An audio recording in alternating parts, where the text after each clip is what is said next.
Alright, so I just did a video about this with Patrik Laine. You can find it on my channel. You want to check that one out. But now I want to talk about the flip side of things.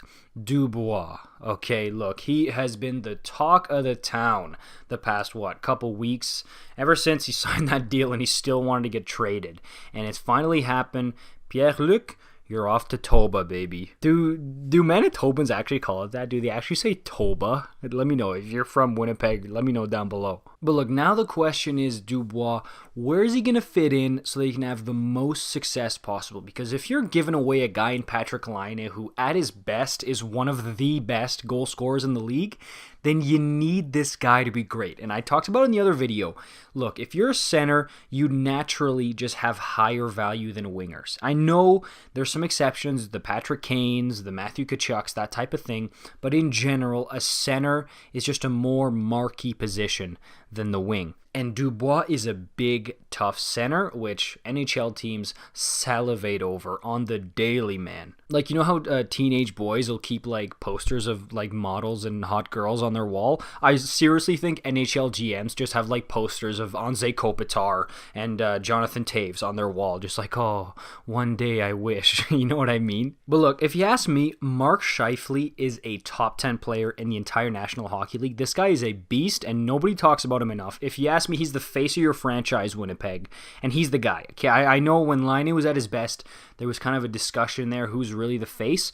Now, and especially Blake Wheeler getting older, look, the face is Mark Scheifele. He's your number one center, and if you put Dubois as your 2C under Scheifele, all of a sudden, that Jets lineup looks nasty. Because I get it, Paul Stastny, that was a somewhat of a solid ad, but he's no Dubois, and I don't think he really belonged in a second-line center spot.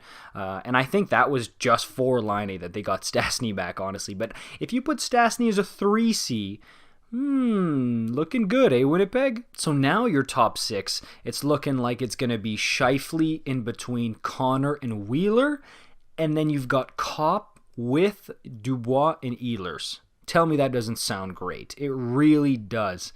And you've got two guys who can shut it down when they need to shut it down, and they can put the puck in the back of the net when they need to do that too. And there's no pressure on Dubois to be the number one center. I don't think he's going to have any problems being behind Scheifele on the depth chart. I think this just fits like a glove. I really do. And look, Jets fans, you might be mad at me here, but I do think that Columbus edged you guys out a little bit on the deal, okay? Because I do think Roslovic is going to be a good player. And, okay, it depends what you guys get with a third-round pick. If you guys get the next Sidney Crosby, then of course you won the deal. But if you get the next John Scott, then no, you didn't. But that being said, I think Dubois is going to fit exceptionally well in Winnipeg. And Paul Maurice is a player's coach. Look, I love Paul Maurice as a coach, and I just think that going from Tortorella to Maurice is really going to help Dubois. The only qualm or annoyance I would have if I was a Jets fan would be all the rumors we were hearing was if Dubois was to go to Winnipeg, there'd be Laine involved, of course, but there'd also be a defenseman, like a David Savard or something like that.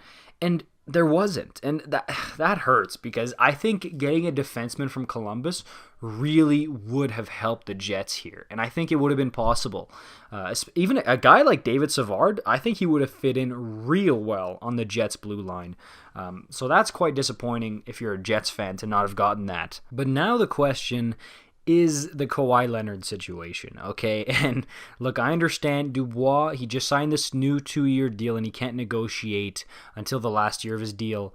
But is he going to stay in Winnipeg? Or, like, I hope he doesn't leave. Like, I hope he likes it there. But I don't know. We'll see. Because Winnipeg's a nice city, but not many free agents are saying, I really want to go to Winnipeg. You know what I mean? So let's hope that Dubois stays in Winnipeg long term. But this is going to be the first steps to that. Okay, you got to sell him on the city here, sell him on the team, a winning culture, and a great spot for him in the lineup. And I think, like I said, I think this is going to be real good for him. Let me know what you guys think, especially Jets fans. Let me know the Dubois situation. I know you guys are sad to lose Laine, but just let me know what you think of this new pretty good piece you got here.